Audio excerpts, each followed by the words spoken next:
Hello students and welcome to LCS classes. तो आज बच्चों हम कुछ क्वेश्चन डिस्कस करने वाले हैं जो एरर पर बेस्ड होंगे और जो लास्ट ईयर में नीट या फिर जेई मेंस और एडवांस में आ चुके हैं। देखते हैं क्वेश्चन बच्चों। स्टार्टिंग कर रहा हूं मैं नीट के क्वेश्चन से, क्योंकि मुझे नीट के क्वेश्चन का लेवल IIT से थोड़ा हल्का लगा है, तो उनसे मैं शुरुआत करता हूँ, फिर धीरे धीरे स्टेप अप करेंगे और IIT मेंस और एडवांस के क्वेश्चन भी डिस्कस करेंगे। ठीक है, तो पहला क्वेश्चन देखते हैं। ये बच्चों AIPMT all India pre medical test 1991 में आ चुका है। क्वेश्चन क्या है? A certain body weight 22.42 gram and has a measured volume of 4.7 cc। cc का मतलब होता है सेंटीमीटर क्यूबिक, ये क्यूबिक सेंटीमीटर। ठीक है, तो देखो एक बॉडी का जो मास है वो कितना दे रखा है 22.2 ग्राम और इसका जो वॉल्यूम है बच्चों, वॉल्यूम दे रखा है हमें 4.7 centimetre cube. The possible error in the measurement of mass and volume are 0.01 gram. अब देखो मास में जो एरर है इसको डेल से डिनोट करेंगे। ठीक है, तो देखो ये वीडियो देखने से पहले ना आप इससे पिछली वाली वीडियो जरूर देख लेना जिसमें हमने इसका बेसिक डिस्कस किया था।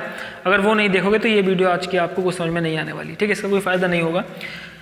देखिए ध्यान से, तो डेल दे रखा है 0.01 ग्राम और हमें एंड 0.1 cc है ना, 0.1 सेंटीमीटर क्यूब की क्या दे रखी है एरर इन वॉल्यूम, तो डेल वी दे रखा है हमें 0.1 सेंटीमीटर क्यूब।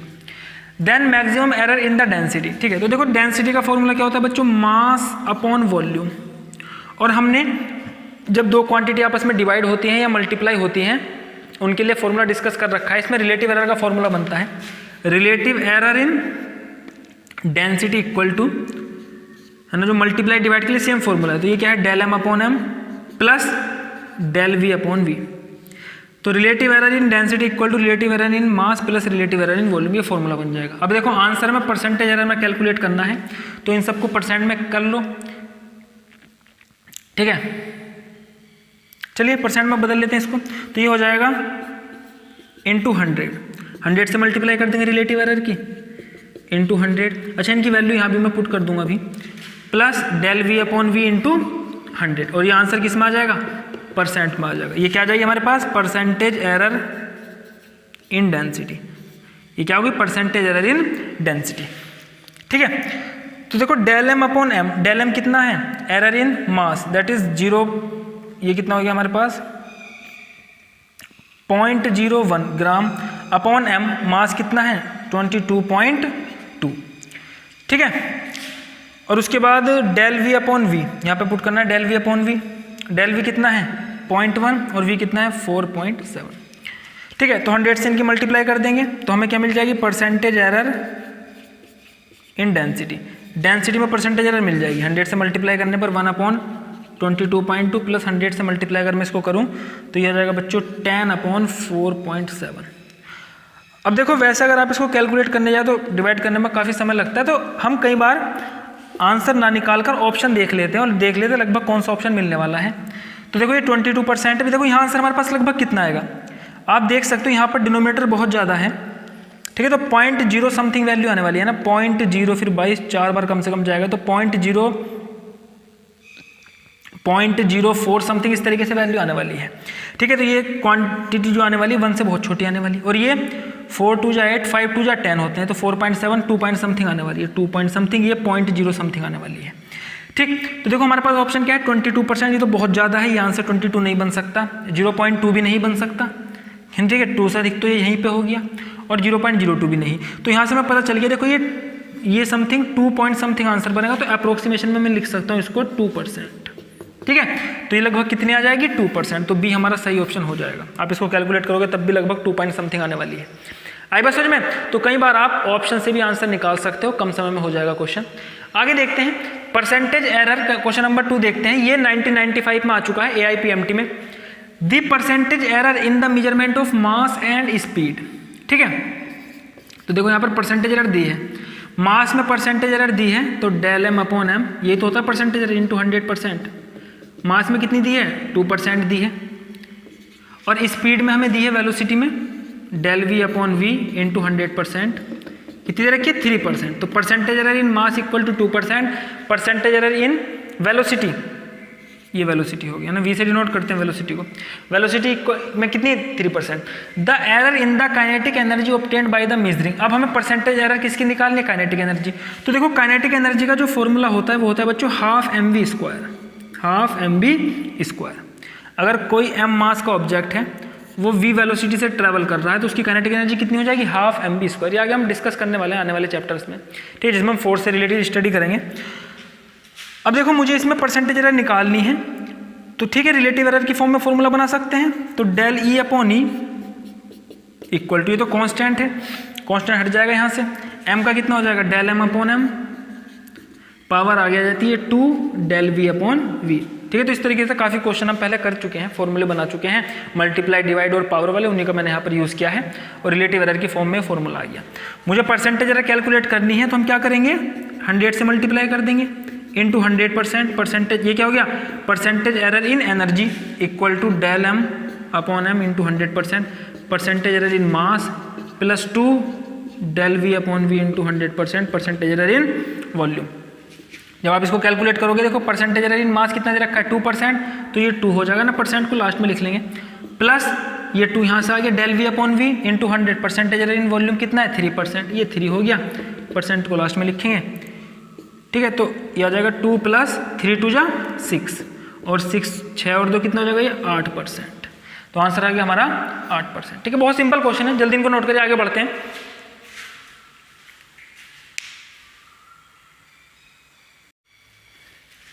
यस, आगे देखते हैं बच्चों क्वेश्चन नंबर 3। क्वेश्चन नंबर 3 है ना, ये AIPMT 1996 में आया हुआ है। The density of A cube measured by measuring its mass and length of its side. ठीक है, तो हमने जो डेंसिटी निकाली है क्यूब की वो किस किस की मदद से निकाली है, उसके मास से और उसकी एक साइड की लेंथ से। तो ध्यान से देखो, डेंसिटी का फॉर्मूला क्या होता है बच्चों, मास अपॉन वॉल्यूम। ठीक है, लेकिन वॉल्यूम तो हम लेंथ से निकाल सकते हैं। अगर मान लो हमारे पास कोई क्यूब है, ये क्यूब हो गया, अगर मुझे इसकी एक साइड L दी हुई है तो इसका वॉल्यूम कितना हो जाएगा, L का क्यूब, है ना, साइड का क्यूब क्या होता है, वॉल्यूम ऑफ ए क्यूब। आगे देखते हैं, if the maximum error in the measurement of mass and length are 4%। ठीक है, तो मास में एरर दे रखी है del m upon m into 100। Percentage error in mass कितनी दे रखी है हमको बच्चों, 4%। एंड लेंथ की कितनी दे रखी है रेस्पेक्टिवली, का मतलब यानी इस सीरीज में दे रखी है, मास की पहले दी होगी और लेंथ की बाद में 3%। तो del L upon L into 100, length में परसेंटेज एरर दे रखी है 3%। The maximum error in the measurement of density will be. तो डेंसिटी में एरर कितनी होने वाली है, तो ध्यान से देखो, मेरे पास जो एरर है वो लेंथ में है, तो मैं वॉल्यूम को लेंथ में ना फॉर्मूले में वॉल्यूम की जगह पर लेंथ की फॉर्म में फॉर्मूला बना सकता हूँ। तो डेंसिटी क्या हो जाएगा, मास अपॉन वॉल्यूम को लिख सकते हैं लेंथ का क्यूब। ठीक है, तो ये हमारे पास फॉर्मूला आ गया। अब इस पर रिलेटिव एरर अप्लाई है ना, इसको रिलेटिव एरर की फॉर्म में बदलेंगे तो relative error in density equal to relative error in mass, और डिवाइड और मल्टीप्लाई के लिए सेम फॉर्मूला है, तो डिवाइड में भी प्लस ही होता है, plus relative error in length. और L की पावर 3 था तो पावर आगे आ जाती है, 3 आगे आ जाएगा। याद रखना कभी भी एरर घटती नहीं है, हमेशा ऐड होती है। ठीक, अब इसको क्या बदलेंगे, इसको परसेंटेज एरर में बदल देंगे तो मल्टीप्लाई 100 कर देंगे, तो लिखेंगे percentage error in density. Density में परसेंटेज एरर कितनी हो जाएगी, del m upon m into 100 plus 3 into del L upon L into 100, और आंसर परसेंट में आ जाएगा, उसको लास्ट में लिख लेंगे ना परसेंट। तो del M upon M into 100, percentage error in mass कितनी दे रखी है 4% प्लस 3 इंटू 100 कर लो इसमें भी। ठीक है, परसेंटेज एरर इन लेंथ कितनी दे रखी है 3%। ठीक है, तो 4 प्लस 3 3 जा 9, कितना आ गया 13%। ठीक है, 13%, तो ये इसका डी ऑप्शन हो गया। ठीक है, आगे देखते हैं क्वेश्चन नंबर 4। ये बच्चों AIPMT 2008 में आ चुका है। क्वेश्चन क्या है, if the error in the measurement of radius of sphere is 2%। ठीक है, तो हमने क्या किया, एक स्फीयर की रेडियस को मापा। ठीक है, और रेडियस में जो एरर आई है परसेंटेज एरर, मतलब del R upon R into 100, ये में परसेंट में कितना मिला 2%। परसेंटेज एरर इन रेडियस कितनी है 2% है। Then the error in the determination of volume of sphere, अब हमें बतानी है इसके वॉल्यूम में कितनी एरर हो जाएगी। तो स्फीयर का वॉल्यूम का फॉर्मूला कितना होता है 4/3 पाई आर क्यूब। ठीक है, देखो ये तो कांस्टेंट हो गया, तो कांस्टेंट का तो रिलेटिव एरर में कोई काम नहीं, रिलेटिव एरर का फॉर्मूला यूज करेंगे del B upon B, power आ जाएगी 3 into del R upon R. Percentage error की फॉर्म में लिखना है तो परसेंटेज है ना 100 से मल्टीप्लाई कर देंगे, तो ये कितना बन जाएगा, percentage error in volume del B upon V into 100 equal to 3 del R upon R into 100। ठीक है, तो 3 into del R upon R into 100, ये वैल्यू पुट करेंगे। परसेंटेज एरर इन आर ही तो है ये पूरी क्वांटिटी क्या है, परसेंटेज एरर इन रेडियस, वो कितनी है 2%, तो इसकी जगह 2 रख लेंगे, तो 3 इंटू 2 और ये आ जाएगा आपका 6%। ठीक है, तो रेडियस में अगर एरर कितनी है 2% की है, तो अगर आप उस मेजर्ड रेडियस से, जो आपने रेडियस को मेजर किया है, उससे जब वॉल्यूम कैलकुलेट करोगे तो वॉल्यूम में कितनी एरर आएगी, 6% की एरर आएगी। नोट करिए इसको, जल्दी आगे बढ़ते हैं।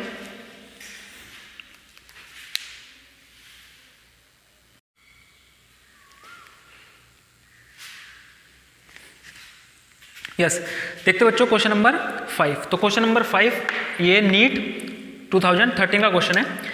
इन an experiment 4 quantities A, B, C, D are measured with percentage error 1%, 2%, 3%, 4% respectively. ठीक है, तो A, B, C, D कोई 4 क्वांटिटीज हैं और इनमें हमें परसेंटेज एरर दे रखी है 1%, 2%, 3% and 4%। Quantity P is calculated as, तो P के लिए एक फॉर्मूला है, P कोई क्वांटिटी है जो किस तरीके से डिफाइन है, A का क्यूब इंटू B का square upon C into D। ठीक है, then percentage error in P, तो P में कितनी परसेंटेज एरर होगी, तो करते हैं इसको सॉल्व। तो देखो P पर हमारे पास P का फॉर्मूला आ गया A cube B square upon CD। ठीक है, तो यहाँ पर मैं रिलेटिव एरर का फॉर्मूला लिख सकता हूँ del P upon P, power आ गया यदि 3 del A upon A plus B के स्क्वायर के लिए 2 आगे पावर आ गया जाएगी डेल B अपॉन B, और डिवाइड वाली क्वांटिटी के लिए भी है ना, डिवाइड और मल्टीप्लाई में क्वांटिटी में सेम फॉर्मूला लगता है, plus del C upon C plus del D upon D। ठीक है, तो मल्टीप्लाई डिवाइड और रेज टू पावर वाला फॉर्मूला यूज़ करके हमने ये इक्वेशन बना दी है रिलेटिव एरर की फॉर्म में। अब रिलेटिव एरर से परसेंटेज एरर बहुत सिंपल है, 100 से मल्टीप्लाई कर दिया जाएगा percentage error in P equal to 3 del A upon A into 100 plus 2 del B upon B into 100 plus del C upon C into 100 and plus del D upon D into 100, और ये पूरा क्या आ जाएगा, percent में answer आ जाएगा। ठीक है, 3% ये क्या कितना हो गया, डेल अपॉन A इंटू 100 क्या हो गया, परसेंटेज एरर इन A, तो A में परसेंटेज एरर कितनी दे रखी है 1%, तो 1 आ जाएगा, प्लस 2 परसेंटेज एरर इन B कितनी है 2 दे रखी है, प्लस परसेंटेज एरर इन C कितनी है 3। ठीक है, और प्लस परसेंटेज एरर D कितनी है 4, तो 3 प्लस 4 प्लस 3 प्लस 4, 4 4 8 और 3 3 6 और 8 और 6 कितना हो जाएगा, ये 14 हो जाएगा, तो 14%। तो वही आंसर हो गया हमारा 14%। ठीक है, नेक्स्ट क्वेश्चन देखते हैं। तो बच्चों अब हमारे क्वेश्चन IIT JEE मेंस और एडवांस के शुरू हो रहे हैं। क्वेश्चन नंबर 6 है जो 2004 में JEE मेंस में आ चुका है। ठीक है, देखते हैं क्वेश्चन क्या है। ए वायर हैज ए मास दे रखा है, देखो प्लस माइनस दोनों की यूनिट दे रखी है ग्राम, तो अगर एरर की यूनिट दी हो तो वो क्या हो जाती है, एब्सोल्यूट एरर हो जाती है, तो ये डेल एम की वैल्यू हो जाएगी 0.03 और ये ट्रू वैल्यू एम की वैल्यू 0.3। ठीक है, रेडियस भी इस तरीके से दे रखी है मिलीमीटर में और लेंथ दे रखी है सेंटीमीटर में, कोई दिक्कत नहीं। ठीक है, तो देखो ये वायर है और वायर की रेडियस लेंथ दी है, मतलब वायर कैसा होगा, सिलेंड्रिकल होगा, तो हमारे पास एक सिलेंड्रिकल वायर है इस तरीके से ये। ठीक है, ये इसकी लेंथ मान लेते हैं और ये इसकी क्या हो जाएगी, रेडियस हो जाएगी। अब देखो इसमें the maximum percentage error in the measurement of its density, density की परसेंटेज एरर फाइंड करनी, तो मास डेंसिटी क्या होता है, mass upon volume, mass volume of cylinder का फॉर्मूला लगा देंगे पाई आर स्क्वायर एच, एच क्या होती है इसकी लेंथ, उसको हमने क्या माना एल, तो पाई आर स्क्वायर एल हो जाएगा। ठीक है, देखो ये तो कांस्टेंट है, तो रिलेटिव एरर में इसका कुछ यूज़ नहीं होने वाला, तो अब रिलेटिव एरर का फॉर्मूला ले लेंगे, तो डेल डेंसिटी में relative error equal to mass में रिलेटिव एरर प्लस कांस्टेंट हट जाएगा, पावर आगे आ जाएगी 2, आर में रिलेटिव एरर, मल्टीप्लाई डिवाइड के लिए सेम फॉर्मूला था ना, टर्म्स चाहे आपस में डिवाइड में हो चाहे मल्टीप्लाई में हो, plus del L upon L, तो ये हमारे पास फॉर्मूला आ गया। ये कितना हो गया, रिलेटिव एरर वो एब्सोल्यूट एरर ऑफ मास कितनी दे रखी है 0.003, तो ये आ जाएगा 0.003 डिवाइड 0.3। ठीक है, अब क्योंकि हमें आंसर परसेंट में निकालना है तो मैं इसको साथ साथ 100 से मल्टीप्लाई भी कर दूं, क्योंकि ये तो रिलेटिव एरर का फॉर्मूला, इसको किस में बदल देंगे, परसेंटेज में बदल देंगे, तो लिखेंगे परसेंटेज एरर इन डेंसिटी। ठीक है, तो ये रिलेटिव एरर हो गई ये वाली रेशियो इंटू 100, परसेंट एरर में चेंज हो गया, plus 2 del R upon R, del R कितना है रेडियस ये है, error in R 0.005 divide by 0.5। देखो इससे कोई फर्क नहीं पड़ेगा ये सेंटीमीटर में ये मीटर में, क्यों? क्योंकि यहाँ पर ये मिलीमीटर में है, एरर भी मिलीमीटर में है और क्वांटिटी भी मिलीमीटर में है। तो जब डेल आर अपॉन आर करेंगे तो मिलीमीटर से मिलीमीटर क्या हो जाएगा? कैंसिल आउट हो जाएगा। इसी तरीके से आगे जब डेल एल अपॉन एल करेंगे तो सेंटीमीटर से सेंटीमीटर कैंसिल आउट हो जाएगा। ठीक है, तो इसको परसेंटेज में भी बदलना है तो इंटू 100% हो जाएगा ये, plus del L upon L ये कितना होगा 0.06 अपॉन एल कितना है 6 इंटू 100, तो परसेंट में ये आंसर आ गया, परसेंटेज एरर। ठीक, पूरा से लिख लो ये। चलो तो परसेंटेज एरर डेंसिटी में कितनी हो जाएगी बच्चों? तो 100 से मल्टीप्लाई करेंगे तो ये आ जाएगा 0.3 अपॉन 0.3 प्लस 2 इंटू 100 से मल्टीप्लाई करेंगे 0.5 अपॉन 0.5 प्लस अगेन 100 से मल्टीप्लाई करेंगे तो ये कितना आ जाएगा 6 अपॉन 6। ठीक है, तो 1 आ गया, ये भी 1, ये भी 1, तो 1 + 2 + 1 2 1 3 1 4, तो आंसर है हमारे पास 4%। ठीक है, नोट करिए, इसको आगे बढ़ते हैं।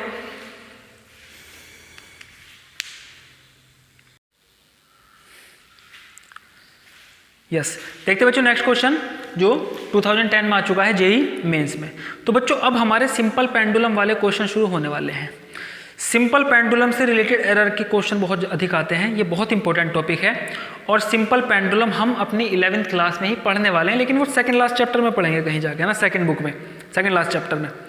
ठीक है, तो उससे पहले उसके बारे में थोड़ा बहुत जान लेते हैं क्योंकि उससे रिलेटेड काफ़ी क्वेश्चन हमें करने हैं।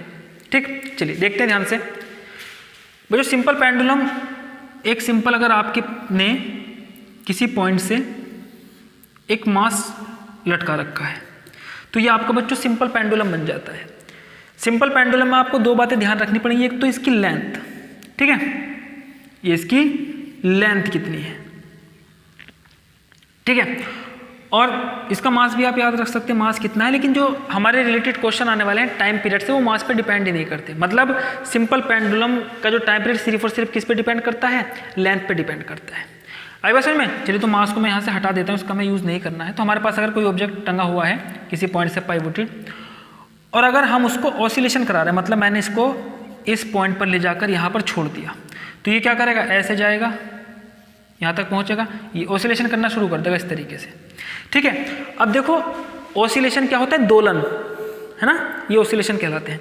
एक ऑसिलेशन क्या हो सकता है? तो अगर आप सेंटर से टाइम नोट करना शुरू कर रहे हैं तो देखो पहले ये मास यहाँ तक गया, फिर यहाँ तक आया, ये कहलाती है हाफ साइकिल, फिर ये यहाँ तक गया, फिर ये यहाँ तक आया, ये क्या कहला? ये फुल साइकिल, ये ऊपर जाएगा।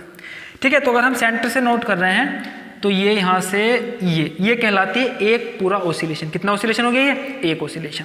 और इस एक ऑसिलेशन में जो समय लगता है उसको बोलते हैं टाइम पीरियड।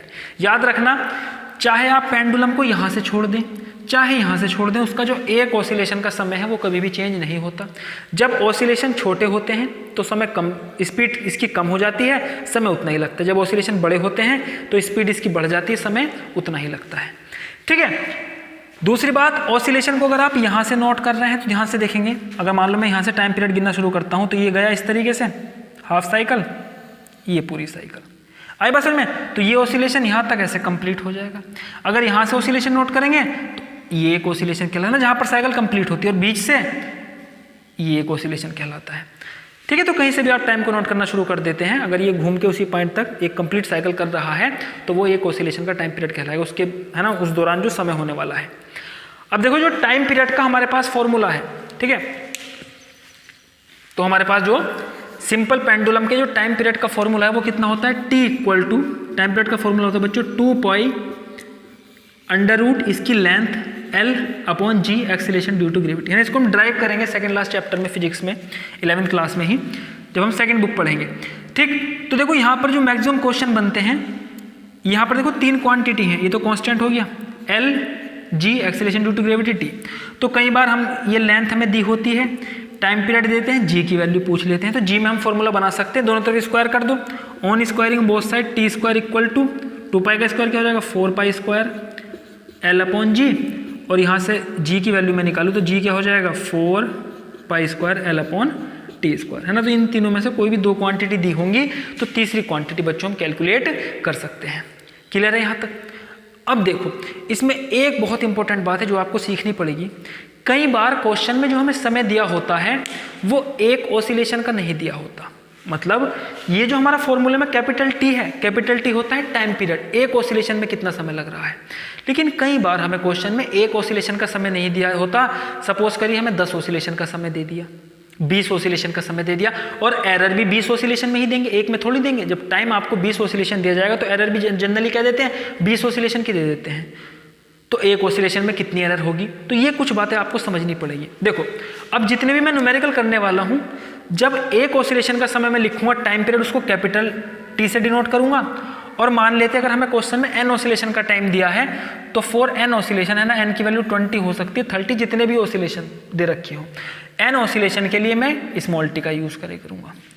ठीक है, इसी तरीके से जो टाइम पीरियड में एरर होगी उसको कैपिटल डेल कैपिटल टी से, और जो एन ऑसिलेशन में जो एरर होगी इसको डेल टी से डिनोट किया करेंगे। अब देखो, कैपिटल टी क्या है, time period in one oscillation. तो एन ऑसिलेशन में कितना समय लग सकता है, तो एक ऑसिलेशन में कितना समय लग रहा है कैपिटल टी, तो एन ऑसिलेशन में एन इंटू कैपिटल टी। तो मैं लिख सकता हूं time taking in N oscillation equal to N into time taking in one oscillation. एक ऑसिलेशन में इतना समय लगता है तो टी में एन में कितना लगेगा, एन से टी की मल्टीप्लाई कर देंगे तो कैपिटल टी आ जाएगा।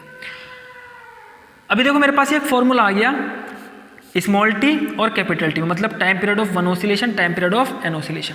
ठीक, अगर दोनों तरफ बच्चों एक रिलेशन आ गया तो यहाँ पर हम रिलेटिव एरर का यूज़ कर सकते हैं। तो रिलेटिव एरर का अगर मैं फॉर्मूला यहाँ से बनाता हूँ तो डेल टी अपॉन टी, एक दूसरे पर डिपेंडेंट है quantity, del T upon T, ये तो कांस्टेंट है, कांस्टेंट हट जाएगा, डेल टी अपॉन टी।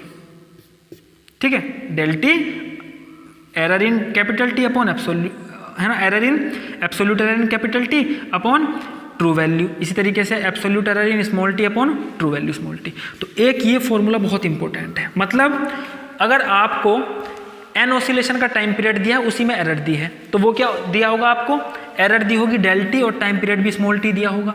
तो याद रखें del small T upon small T, मतलब time error in time period for N oscillation और error in time taken for N oscillation और time taken in N oscillation, जो true value होगी, इनका जो रेशियो होता है वो इक्वल होता है error in time period upon time period की जो ट्रू वैल्यू होगी। आई बात समझ में? तो ये एक बहुत इंपॉर्टेंट रिलेशन है जिसका यूज करने वाले हैं। दूसरा रिलेशन हम यहां से बना सकते हैं। ठीक है, अब देखो मैं चाहता हूं एक फॉर्मूला सिर्फ किस किस के बीच में, del T, del small T और डेल कैपिटल टी, मतलब error in time period, absolute error in time period और absolute error in time taken of N oscillation में। ठीक है, तो मैं यहाँ से स्मॉल टी की वैल्यू पुट कर सकता हूँ। स्मॉल टी की वैल्यू क्या पुट कर सकता हूँ, यहाँ से पुट कर सकता हूँ एन इंटू कैपिटल टी। तो del T upon small T की वैल्यू क्या रख सकते हैं, एन इंटू कैपिटल टी, ये क्या आ जाएगा del T upon capital T, capital T से टी खत्म, तो डेल टी अपॉन एन, ये डेल टी इक्वल टू ये लिख सकते हो डेल टी। स्मॉल टी क्या है, error in time taken for N oscillation, ये क्या है error in one time period. आई बात समझ में? तो यहाँ से देखो हमने 2-3 फॉर्मूले ड्राइव कर लिए, इन्हीं का हमें यूज़ करना है और इनके बेसिस पर आगे क्वेश्चन करेंगे। ठीक है, तो एक तो आपको ये फॉर्मूला याद रखना है, एक क्या है small T equal to N into capital T, एक ये फॉर्मूला याद रखना है, और एक लास्ट फॉर्मूला आपको क्या याद रखना है, capital T upon T equal to capital T upon T, ये फॉर्मूला याद रखना है। तो ये 3 फॉर्मूले के बेसिस पर हम हर तरीके के क्वेश्चन से डील कर सकते हैं जो हमारा सिंपल पेंडुलम से रिलेटेड क्वेश्चन होंगे। अब देखते हैं इस क्वेश्चन को, ध्यान से देखेंगे। तो question number 7 2010 JEE Mains, a student uses a simple pendulum of exactly 1 metre length. जब ये कह देते हैं एग्जैक्टली 1 मीटर लेंथ, मतलब एरर नहीं है लेंथ में, तो यहां से हमें एक बात पता चली कि जब लेंथ एग्जैक्ट लेंथ दे रखी है, मतलब उसमें एरर कितनी होगी, जीरो एरर होगी। जो भी यूनिट होगी मीटर है तो 0 मीटर लिख सकते हैं इसको। ठीक है, और डिटरमाइनिंग जी को हमें डिटरमाइन करना है। The acceleration due to gravity, इसको कैलकुलेट करना है ना जी को। स्मॉल जी क्या होता है, एक्सीलरेशन ड्यू टू ग्रेविटी, जिसकी आप जनरल वैल्यू जानते हो 9.8 मीटर पर second square. He usage A stop watch with the least count of 1 second. तो उसने एक स्टॉप वॉच का यूज किया, स्टॉप वॉच का जो हम हाथ में है ना, नहीं स्टॉप वॉच का, तो उसने एक स्टॉप वॉच का यूज किया। ठीक है ना, जिसकी लीस्ट काउंट कितनी है 1 सेकेंड की है। And recorded 40 second for 20 oscillation. ठीक है, और उसने 20 ऑसिलेशन के लिए कितनी सेकंड रिकॉर्ड की? 40 सेकंड। अब ध्यान से देखो, ये जो 40 सेकंड टाइम हो जाएगा ये 20 ऑसिलेशन का होगा, ये कैपिटल टी की वैल्यू नहीं होगी, ये स्मॉल टी की वैल्यू होगी, है ना। Time taken for 20 oscillation, N oscillation के लिए फॉर्मूला बना रखा है ना हमने, तो स्मॉल टी कितना हो जाएगा? ये 40 सेकेंड। अब क्योंकि उसने अपनी घड़ी का इस्तेमाल, उसने जो वॉच यूज़ की है उस वॉच का यूज़ करके उसने क्या निकाला है? 20 ऑसिलेशन का टाइम निकाला है। ठीक है, और उसकी लीस्ट काउंट कितनी है वॉच की? 1 सेकेंड। तो 1 सेकेंड क्या हो सकती है? उसके मेजरमेंट में एरर हो सकती है। हमने पढ़ा था लीस्ट काउंट एरर में लास्ट वीडियो में। आई बात समझ में? मतलब उसने जो मेजरमेंट किया है उसमें 1 सेकेंड की एरर हो सकती है, लेकिन क्योंकि उसने मेजरमेंट कितना किया है? उसने मेजरमेंट तो 20 ऑसिलेशन के लिए किया है, तो जो एरर होगी 1 सेकेंड की वो कितने में होगी? वो 20 ऑसिलेशन में होगी, वो एक ऑसिलेशन में नहीं होगी। मतलब वो डेल स्मॉल टी की वैल्यू होगी, एरर इन एन ऑसिलेशन, है ना। 20 ऑसिलेशन में कितनी एरर हो गई? 1 सेकेंड की। ठीक है, तो एक में कितनी हो जाएगी? तो भैया 20 में 1 सेकेंड की, एक सेकेंड में और एक ऑसिलेशन में कितने सेकेंड की एरर हो जाएगी? देखो ये तो आप ऐसे भी कर सकते हो ना, 20 ऑसिलेशन में हुई है 1 सेकेंड की एरर, एक ऑसिलेशन में 1/20 डिवाइड में, सीधा सीधा ये तो जनरल जैसे मैथ में क्वेश्चन करते इस तरीके से कर सकते हो। या मैंने देखो फॉर्मूला यहाँ पे भैया ड्राइव कराई लिखे हैं, है ना। ये फॉर्मूले किस लिए ड्राइव किए हैं? यहीं तो ड्राइव किए हैं। हमें देखो क्या निकालना है, हमें क्वेश्चन में क्या निकालना है पहले आप ध्यान से देख लो एक बार। हमें बताना है which of the following statement is /r। एक भी स्टेटमेंट ट्रू हो सकता है, दो भी स्टेटमेंट ट्रू हो सकते हैं ना, ट्रू हमें बताना है। तो देखो एरर डेल टी, पहला ऑप्शन क्या है? Error del T in measuring T the time period. तो टाइम पीरियड के लिए हमें एरर बता रखी है, क्या टाइम पीरियड में एरर 0.05 सेकेंड होगी या टाइम पीरियड में एरर 1 सेकेंड की होगी। ठीक है, उसके बाद percentage error in determining of G is 5% या percentage error in determining of G is 2.5%। तो मतलब मुझे एक तो टाइम पीरियड की एरर पता करनी पड़ेगी, पता लगाने के लिए कौन सा ऑप्शन सही है। दूसरा मुझे जी में परसेंटेज एरर कैलकुलेट करनी है, तो पहले टाइम पीरियड की निकाल लेते हैं।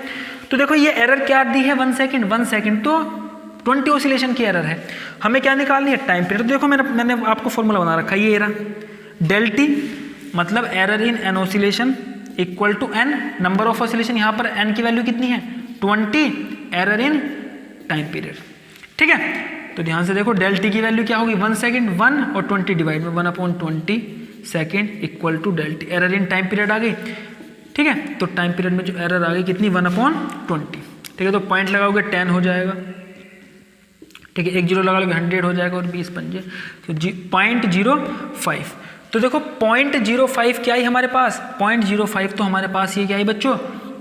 एब्सोल्यूट एरर 0.05 सेकेंड की, एब्सोल्यूट एरर इन टाइम। ठीक है, तो एक ऑप्शन हमें मिल गया, देखो 0.05 second error in time. Time period की जो एरर क्या है? 0.05 सेकेंड। तो ये पहला ऑप्शन क्या हो गया? करेक्ट हो गया। अब हमें जी की वैल्यू कैलकुलेट करनी, क्योंकि ये ऑप्शन करेक्ट हो गया तो टाइम पीरियड में एरर 1 सेकेंड तो हो नहीं सकती, क्योंकि 0.05 सेकेंड है टाइम पीरियड की। अब हमें क्या करनी है? जी की वैल्यू कैलकुलेट करनी है। ठीक है, तो आप एक बार इसको नोट कर लीजिए, ये 3 फॉर्मूले ध्यान से, इसको मैं रफ कर रहा हूँ। ठीक, कर दूँ? चलो, है ना, जहाँ नोट करना हो वीडियो को रोक कर नोट कर लिया कीजिए। ठीक है, तो ये 3 फॉर्मूले मैंने लिखे रहने दिए आपके लिए, इनका हम यूज़ किया करेंगे, है ना, एरर के क्वेश्चंस में। अब देखो ध्यान से बच्चों, अब हमें जी का फॉर्मूला बनाना है, तो मैंने टी का फॉर्मूला लिखा था, T equal to 2π √L/g on squaring both side, T square equal to 4π² L/g। Under root हट जाएगा स्क्वायर करने पर, जी इधर मल्टीप्लाई में आ जाएगा, जी इक्वल टू 4π², ये कॉन्स्टेंट हो गया, L/t²। ठीक है, अब देखो फॉर्मूला हमें क्या बनाना है? जी का फॉर्मूला बनाना है, तो यहाँ से रिलेटिव एरर का फॉर्मूला बना देते हैं, मल्टीप्लाई डिवाइड के फॉर्म में ये फॉर्मूला लिखा हुआ है। तो del g/g relative error in G equal to, तो कांस्टेंट हो गया, एल का क्या हो जाएगा? डेल L/L, और अपॉन में टी स्क्वायर का 2 आगे आ जाएगा, डेल t/t। अब क्योंकि हमें तो परसेंटेज एरर कैलकुलेट करनी है, क्या करनी है ना, देख लो एक बार, परसेंटेज एरर कैलकुलेट करनी तो मल्टीप्लाई 100 कर दो, तो percentage error in G, del L की वैल्यू देखो 0 है तो 0 ही हो जाएगी term, +2 del t/t। Del T कितना है? अब देखो डेल t/t, ये फॉर्मूला तो हम लिख चुके हैं भैया, जो कैपिटल डेल टी है ना, capital T upon del capital T/t equal to क्या होगा? Del small T upon small T. ठीक है, तो मतलब relative error in time period क्या होगा, relative error in time taken for N oscillation, ये क्या होंगी, इक्वल होंगी। ठीक है, तो capital del capital T upon T को मैं इसके इक्वल लिख सकता हूँ, और ये क्या हो जाएगा, एरर डेल टी क्या हो जाएगा, एरर इन 20 ऑसिलेशन वो कितनी है, least count 1 second, upon time taken इन 20 ऑसिलेशन कितना है 40 सेकेंड, तो ये 1/40 आ जाएगा। ठीक है, तो यहाँ से मैं वैल्यू पुट कर सकता हूँ capital T del capital T upon T की क्या 1/40 और इंटू क्या हो गया ये 100, है ना, क्योंकि हमने इसको परसेंटेज में चेंज कर लिया, परसेंटेज एरर कैलकुलेट करना है, परसेंट, 1 0 से 0 खत्म कर लो। ठीक है, 2 दूनी 4, 2 पंजे 10, तो ये तो 0 हो गई थी टर्म, 0 से मल्टीप्लाई, क्योंकि डेल एल की वैल्यू 0 थी, तो बच्चों 5% आंसर आ गया। क्लियर है यहाँ तक, नोट करिए इसको, जल्दी आगे बढ़ते हैं।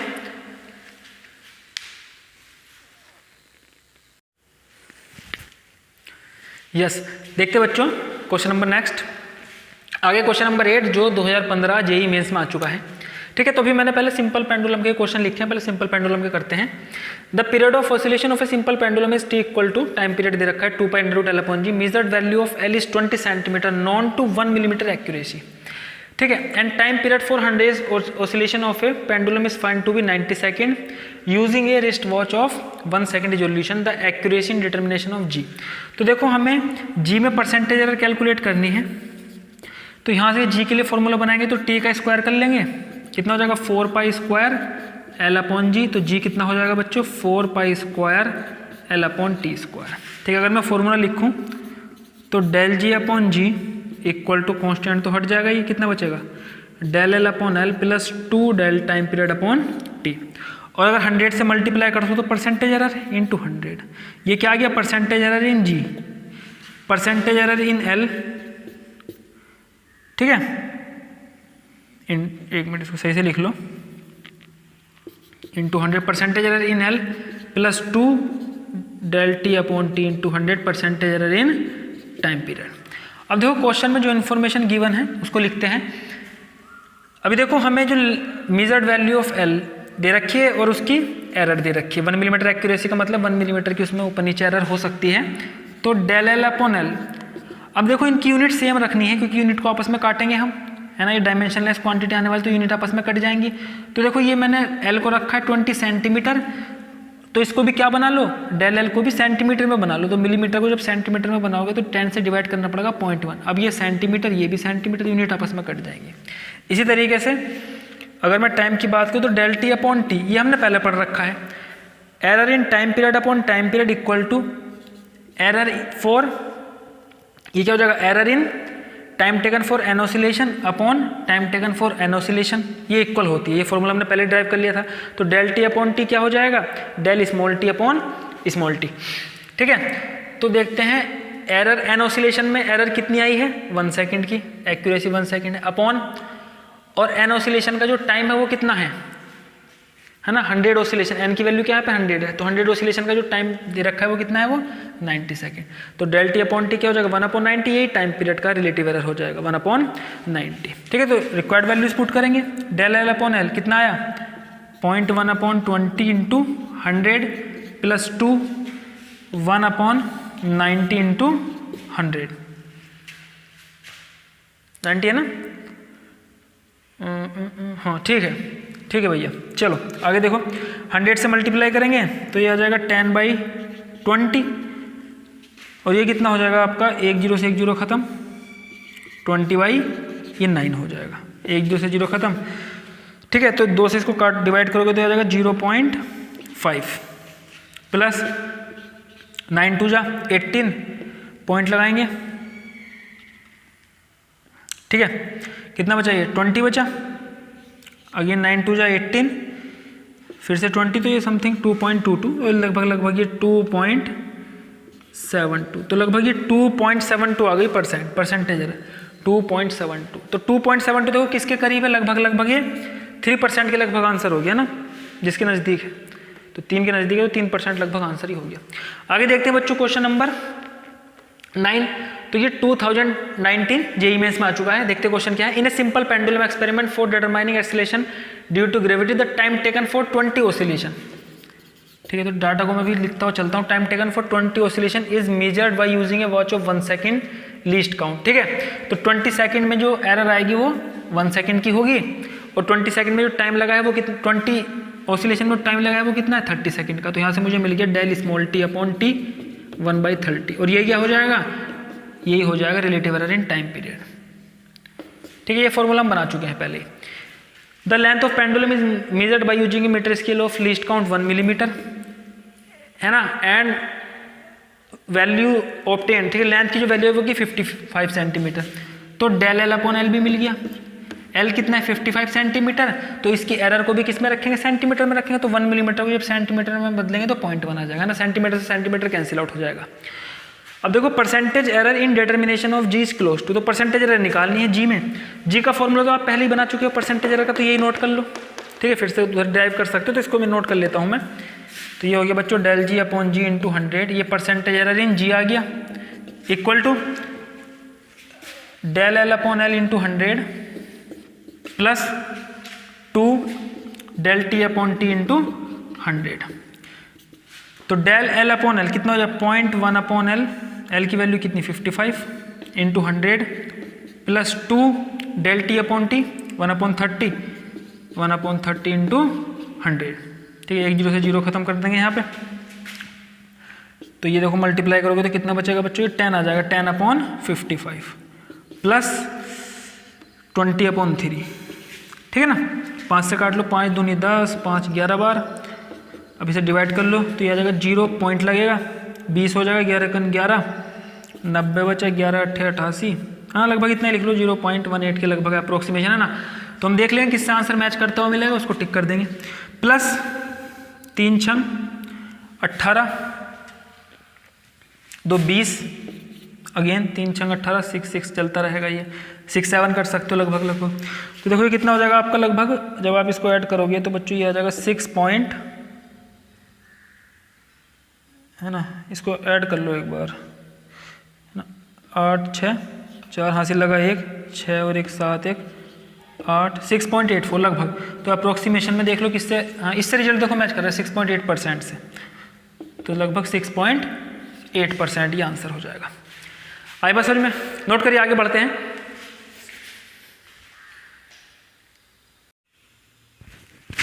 यस, देखते बच्चों क्वेश्चन 2016 का क्वेश्चन है, जेईई एडवांस का क्वेश्चन है, question number 10। In an experiment to determine the acceleration due to gravity g, the formula used for the time period of a periodic motion t equal to 2 pi under root 7 r minus r upon 5g। तो ये formula time period का है ना, किसी particular experiment में time period के लिए, periodic motion के टाइम पीरियड के लिए ये फॉर्मूला यूज़ किया जाना है। ठीक, the value of r and r are measure to be, और यहाँ पर जो कैपिटल और स्मॉल r है इनकी वैल्यू हमें दे रखी है। ठीक है, यहाँ पे इसको डाटा को नोट कर लेते हैं। ठीक है, तो बच्चों कैपिटल R की वैल्यू दे रखी है 60 मिलीमीटर, और इसमें जो एरर दे रखी है 1 मिलीमीटर। इसी तरीके से स्मॉल r जो दे रखा है हमको वो दे रखा है 10 मिलीमीटर, और इसमें जो एरर दे रखी है डेल r वो कितनी रखी है बच्चों 1 मिलीमीटर। ठीक है, in 5 consecutive measurement the time period is find to be. अब देखो टाइम पीरियड की 5 मेजरमेंट ली गई। ठीक है, तो ये क्या क्या हो जाएंगे T1 T2 T3, तो डाटा को इसको लिस्ट अप कर लेंगे। तो T1 हो जाएगा यहाँ पर 0.52 सेकेंड, T2 हो जाएगा 0.56 सेकेंड, T3 हो जाएगा बच्चों T3 0.57 सेकेंड, T4 हो जाएगा 0.52 सेकेंड एंड T5 हो जाएगा 0.59 सेकेंड, 0.59 सेकेंड। ठीक है, the least count of the watch use for the measurement of time period is 0.1 second. जो वॉच यूज की गई मेजरमेंट के लिए उसकी लिस्ट काउंट कितनी थी 0.01 second. Which of the following statement is और ट्रू, तो हमें बताना है इसमें से कौन सा स्टेटमेंट, एक या एक से अधिक स्टेटमेंट ट्रू है। ठीक है, तो देखो यहीं से ऑप्शन से ही हमें ये भी पता चलेगा कि हमको इसमें कैलकुलेट क्या करना है। जैसे अगर मैं पहला पार्ट देखूँ, the error in the measurement of R, small R में एरर परसेंटेज एरर दे रखी है तो स्मॉल आर की परसेंटेज एरर कैलकुलेट करेंगे। अगर आप सेकंड पार्ट देखो, the error in the measurement of capital T, time period की एरर कैलकुलेट करेंगे। थर्ड पार्ट में भी टाइम पीरियड हो गया, और फोर्थ पार्ट में जी की एरर कैलकुलेट करेंगे, परसेंटेज एरर स्मॉल जी की। ठीक है, तो इसको स्टेप बाय स्टेप करते हैं। तो पहले स्मॉल आर के लिए कैलकुलेशन करते हैं। तो देखो परसेंटेज एरर अगर मुझे निकालनी होगी तो del R upon R, relative error into 100, क्या आ जाएगा percentage error in small R. ठीक है, तो डेल आर कितना है 1 मिलीमीटर अपॉन आर, आर कितना है 10 मिलीमीटर इंटू 100, कितना आ गया 10%। ठीक है, तो बच्चों पहला ऑप्शन हमारा सही है। आर में जो एरर है परसेंटेज एरर वो कितनी है 10% है। उसके बाद टाइम पीरियड की एरर कैलकुलेट करेंगे तो देखो टाइम पीरियड में T1 T2 T3 दे रखा है, पहले ट्रू वैल्यू निकालेंगे, फिर एब्सोल्यूट एरर निकालेंगे, फिर मीन एब्सोल्यूट एरर निकालेंगे। ठीक है, तो पिछली वीडियो मैंने काफ़ी डिटेल में इसको एक्सप्लेन किया था, वहाँ से आप देख सकते हो। तो देखो इसको ट्रू वैल्यू निकालने के लिए इनका एवरेज ले लेंगे सबका, तो ट्रू वैल्यू के लिए एवरेज ले लेंगे 0.52 प्लस 0.56 प्लस 0.57 प्लस 0.52 अगेन नहीं 54, सही कर लो इसको ना, 0.54 प्लस 0.59 अपॉन 5। ठीक है, तो इन सब का एडिशन कितना आ जाएगा 9 4 13 7 20 6 26 2 28 का 8 हासिल लगे 2 5 10 15 20 25 2 27 है ना, 2 के बाद पॉइंट हो गया डिवाइडेड बाई 5, तो ये आ गया 0.5 पंजे 25 26 27 28 है ना, 28 बचा 5 पंजे 25 30 5 6 30। और क्योंकि यहाँ पर देखो सारी क्वांटिटीज पॉइंट के डेसिमल के 2 प्लेसेस तक दे रखी है, तो आंसर भी 2 प्लेसेस तक राउंड ऑफ करके लिखेंगे तो 0.56। इसको टेंशन मत लो, आगे साइंटिफिक नोटेशन पढ़ेंगे उसमें इसको हम समझ लेंगे, है ना, सिग्निफिकेंट फिगर्स पढ़ने वाले हैं। ठीक है, तो सिग्निफिकेंट फिगर में देखेंगे इसको किस तरीके से करना है, उसके बाद राउंड ऑफ के नियम भी पढ़ेंगे। तो 0.56 सेकंड ये क्या आ गया हमारे पास ट्रू वैल्यू आ गई। अब इन सब में हम एब्सोल्यूट एरर निकालेंगे, तो एब्सोल्यूट एरर T1 में कितनी हो जाएगी, मॉडुलस ले लेंगे T1 माइनस टी, T1 की वैल्यू है ना, T1 कितना है माइनस ट्रू वैल्यू, और इसका जो मॉडुलस मतलब हमें हमेशा एरर को पॉजिटिव में लिखेंगे, एब्सोल्यूट एरर हमेशा किस में लिखी जाती है पॉजिटिव में लिखेंगे, जब उनको ऐड करेंगे सब की सब ऐड होने वाली है, तो ये कभी भी एरर घटती नहीं है, तो इसलिए यहाँ पर हम इसकी एब्सोल्यूट वैल्यू लेते हैं तो मॉडुलस लग जाता है। तो ये हो जाएगा 0.52 माइनस ट्रू वैल्यू 0.56, तो देखो ये आ जाएगा माइनस के 0.04, और जब इसका मॉडुलस लेंगे तो प्लस हो जाएगा 0.04 सेकेंड। ठीक है, तो इसी तरीके से डेल T2 कैलकुलेट करेंगे, T2 से घटाएंगे 0.56 से 0.56 चला गया तो ये 0 सेकेंड आ जाएगा। डेल T3, तो T3 से T को घटा लेंगे, T3 कितना 0.57, T कितना 0.56, तो ये आ जाएगा 0.01 सेकेंड। इसी तरीके से T4 से 0.54 से 0.56, तो माइनस के 0.02 बनेगा, लेकिन एब्सोल्यूट वैल्यू लेनी है तो फिर से प्लस हो जाएगा, तो T4 भी कितना हो जाएगा 0.02 सेकेंड, और यहाँ से T5 कैलकुलेट करेंगे 0.59 से 0.56 घटाएंगे तो 0.03 सेकेंड। अब हमें क्या निकालनी है, मीन एरर निकालनी है, मीन एब्सोल्यूट एरर, तो डेल टी क्या हो जाएगा, इनका एवरेज ले लेंगे सबका। ठीक है, तो 0. कितना है ये यहाँ से ना 0.04 प्लस सेकेंड 0 दे रखा है 0.01 प्लस 0.02 प्लस 0.03 डिवाइडेड बाई क्या हो जाएगा 5 हो जाएगा। ठीक है, तो ये हो जाएगा 4 5 6 7 3 10, तो 0.10 डिवाइडेड बाई 5 0.02 सेकेंड। तो ये हमारे पास इसमें क्या आ गया एब्सोल्यूट एरर, हमें क्या निकालनी है परसेंटेज एरर, तो परसेंटेज एरर क्या हो जाएगी रिलेटिव एरर इंटू 100%। ठीक है, तो ये आ जाएगा 0.02 absolute error divided by exact value 0.56 into 100, ये परसेंट पर आंसर आ जाएगा। काटेंगे 2 8 16 हो गया ना, 4 से 4 7 28, 4 दूनी 8 4 पंजे 20 7 21 40 बचे 7 पंजे 35 50 बचे 7 तो लगभग 3.57%, तो सेकंड ऑप्शन ठीक है। उसके बाद हमें कैलकुलेट करनी है error in the measurement of G, तो जी के लिए फॉर्मूला दे रखा है, इसको बनाते हैं जी की फॉर्म में, स्क्वायर करेंगे फॉर्मूले को, तो T square equal to 4 square under root की टर्म बाहर आ जाएगी 7r minus r upon 5g। हमें जी की वैल्यू कैलकुलेट करनी, जी को इधर ले जाएंगे टी स्क्वायर को डिवाइड में, तो जी इधर पहुंच चुका है 4 स्क्वायर है ना, कांस्टेंट को सबको एक साथ ले, क्योंकि कांस्टेंट रिलेटिव एरर के फॉर्मूले में हट जाता है बच्चों। ठीक है, और ये आ जाएगा r minus r upon T square. अब देखो r माइनस r को मैं एक टर्म से लिख रहा हूँ r डैश से, क्योंकि मल्टीप्लाई डिवाइड के लिए मुझे रिलेटिव एरर में फॉर्मूला पता है, तो r डैश यहाँ पर किसको रिप्रेजेंट करता है r माइनस r को। तो r डैश की एरर कैसे लिखेंगे, एरर तो हमेशा जुड़ जाती है, देखो ये दो क्वांटिटी क्या है घट रही है आपस में, r डैश क्या है r माइनस r, तो r डैश में जो एरर होगी वो हमने पढ़ा था ना प्रोपगेशन ऑफ एरर में सब्ट्रैक्शन के लिए फॉर्मूला क्या होता है, एरर ऐड हो जाती है, तो del r plus del small r, तो r डैश की वैल्यू क्या आ गई capital R minus small r 60 minus 10 50 millimetre, और डेल r की वैल्यू डेल r डैश की value error in del r 1 millimetre और स्मॉल आर में 1 मिलीमीटर ऐड हो जाएंगे एरर 2 मिलीमीटर। ठीक है, तो ठीक है बच्चों, फॉर्मूला बनाते हैं डेल जी अपॉन जी रिलेटिव एरर का इक्वल टू, कांस्टेंट तो हट जाएगा पूरा, ये कितना है क्योंकि इसमें तो कोई चेंज नहीं होगा, 0 हो जाएगा कांस्टेंट में change, del R dash upon R dash plus power आ गया जाएगी 2 del T upon T.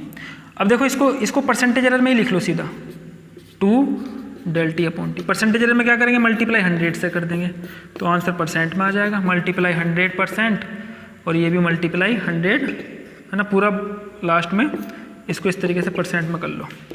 Del R dash upon R dash कितना, del R dash 2 millimetre upon 50 into 100 plus 2 del T upon T into 100 percentage error in time हम पहले calculate कर चुके हैं, ये 3.57। ठीक है, तो 50 दूनी 100, 2 दूनी 4 प्लस 7 2 14, 5 दूनी 10, 1 11, हाँ से लगा 1, 3 दूनी 6, 7 7 4 11.14%, लगभग 11% हो गया ये। ठीक है, तो डी ऑप्शन करेक्ट है। जल्दी इसको नोट करिए, आगे बढ़ते हैं, देखते हैं लास्ट क्वेश्चन अपना।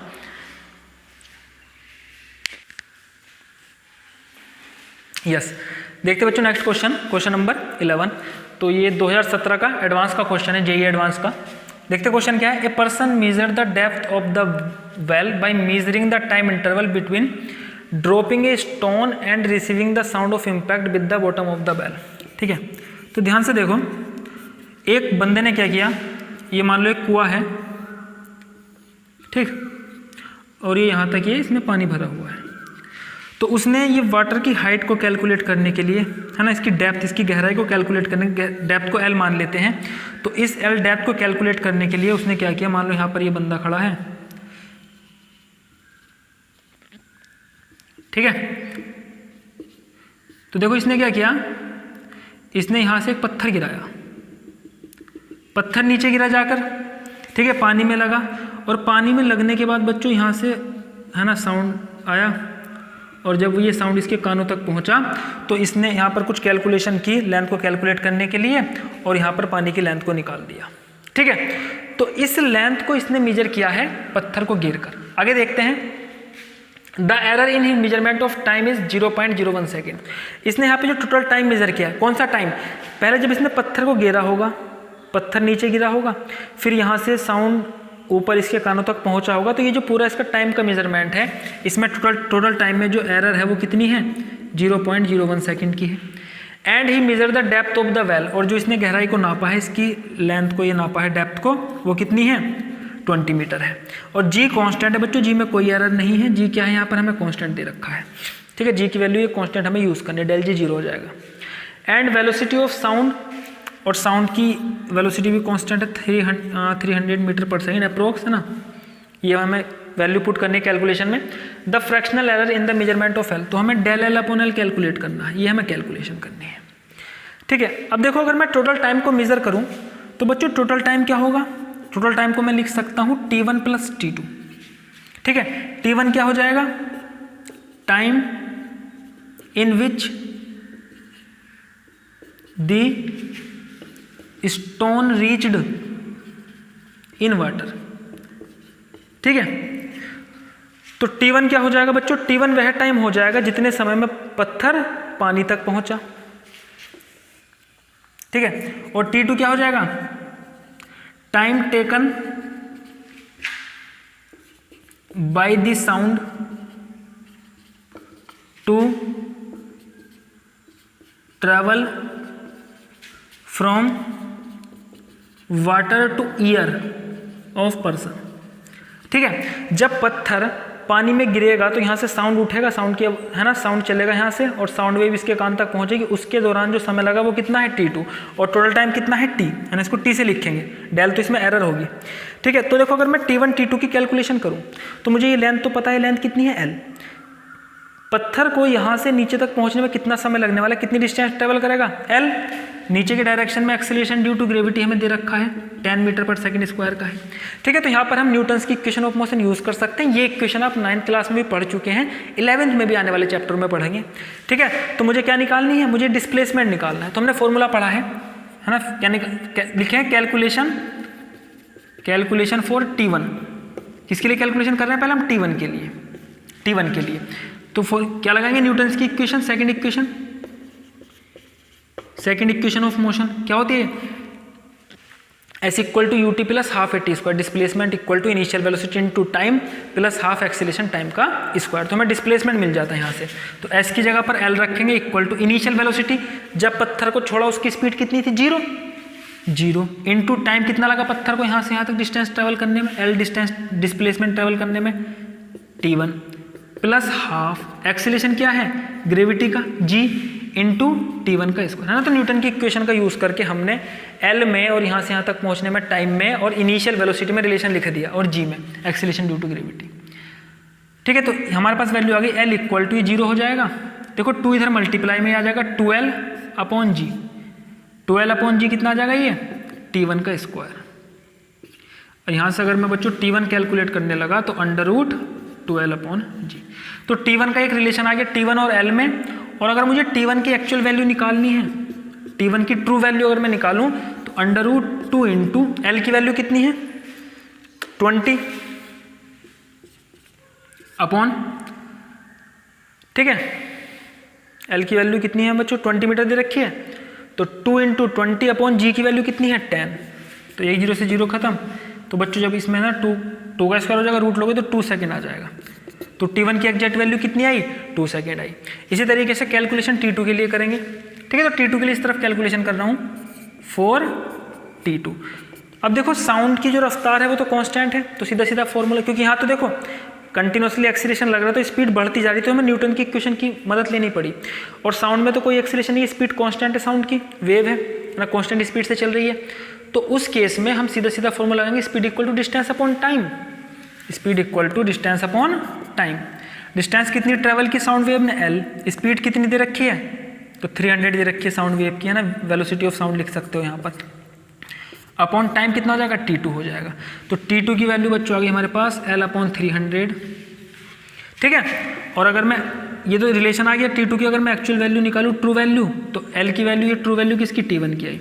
T2 की ट्रू वैल्यू कितनी आ जाएगी बच्चों, T2 की ट्रू वैल्यू, L की ट्रू वैल्यू कितनी 20 अपॉन 300 सेकेंड। ठीक है, ट्रू वैल्यू T2 की आ गई। अब हमें तो एरर कैलकुलेट, एरर दे रखी है, ठीक है, एरर इन T दे रखी है। तो देखो T क्या है, T equal to T1 plus T2। अगर मैं यहाँ पर देखूँ T इन दोनों क्वांटिटी का क्या है सम है, तो प्रोपगेशन ऑफ एरर में हमने पढ़ा था, अगर मैं यहाँ पर एब्सोल्यूट एरर इन T निकालूँ तो वो कितना हो जाएगा absolute error in T1 plus absolute error in T2। तो पहले मैं T1 और T2 में क्या एब्सोल्यूट एरर कैलकुलेट करूँगा इन रिलेशन की मदद से, और यहाँ से मेरे में मुझे L में रिलेशन मिल जाएगा, वही मुझे यहाँ पर आगे यूज़ करना है। आया बस में आपको ये, चलिए आगे देखते हैं बच्चों। तो देखो पहले ऊपर वाला रिलेशन यूज़ कर सकते हैं T1 वाला। T1 कितना है अंडर रूट 12 अपॉन जी। तो अगर मैं यहाँ पर दोनों तरफ इसको मैं ऐसे भी तो लिख सकता हूँ 2 अपॉन जी की पावर कितना 1/2 और L की पावर भी अंडर रूट का मतलब 1/2। ठीक है, तो यहाँ पर अगर मैं रिलेटिव एरर का फॉर्मूला लगाऊँ तो डेल T1 अपॉन T1 कितना हो जाएगा, ये तो कांस्टेंट है, इसमें तो कोई चेंज नहीं होगा, ये पावर आगे आ जाती है और ये हो जाएगा डेल L अपॉन L। एक रिलेशन मुझे ये मिल गया। T1 इधर मल्टीप्लाई में पहुँच जाएगा, तो डेल T1 की वैल्यू कितनी आ गई 1/2 del L upon L into T1।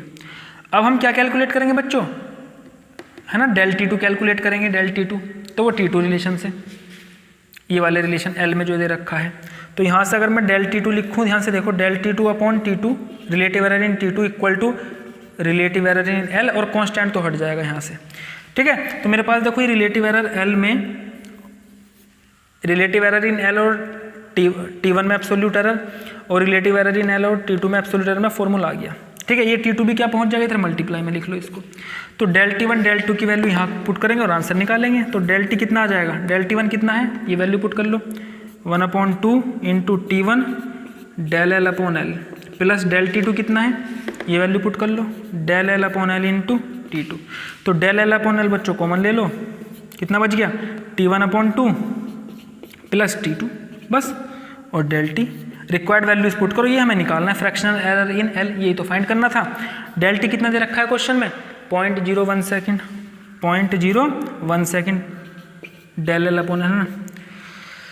अब T1/2, T1 कितना दे रखा है, T1 अभी हमने कैलकुलेट किया 2 सेकेंड, तो ये आ जाएगा 2/2 प्लस T2 कितना है, T2 कितना हो जाएगा बच्चों 20/300।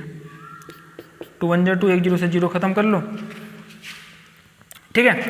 अब इसको फाइंड कर लो, 0.01 equal to del L upon L, ये कितना एलसीएम ले लो यहाँ पर, 2 से काट लो 15, तो ये कितना हो जाएगा 15, 15 1 15 और 1 16, ठीक है। 15 इधर मल्टीप्लाई में पहुँच जाएगा, 16 डिवाइड में, तो बच्चों हमारे पास आ जाएगी del L upon L equal to, ठीक है, del L अपॉन L कितना आ गया 15 इधर मल्टीप्लाई में 0.01 इंटू 15 और 16 आ जाएगा डिवाइड में, मल्टीप्लाई करेंगे तो 0.15 अपॉन 16, ठीक है। तो देखो ऑप्शन से पता चल जाएगा लगभग कितना आने वाला है आंसर हमारा।